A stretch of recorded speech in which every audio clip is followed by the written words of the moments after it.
2008年起開始擔任立法會議員嘅民建聯李慧瓊，今屆再次冧莊，以超過53000票高票喺九龍中選區當選，大比數拋離第二名嘅無黨派楊永傑，佢獲得超過28000票，同樣成功連任。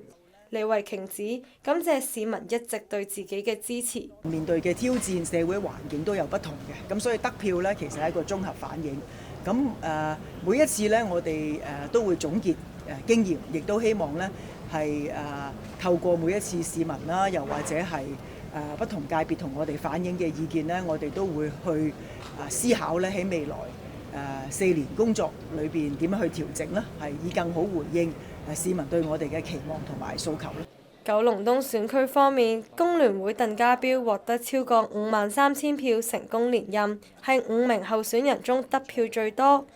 而民建聯張培剛喺九龍東選區獲得超過29000票，以282票力壓無黨派嘅梁思韻。至於現任立法會議員顏汶羽就無緣連任。九龍西選區2個議席都由2名現任議員成功連任。民建聯鄭永信以超過41000票當選，而西九新動力梁文廣緊隨其後，佢獲得超過25000票當選。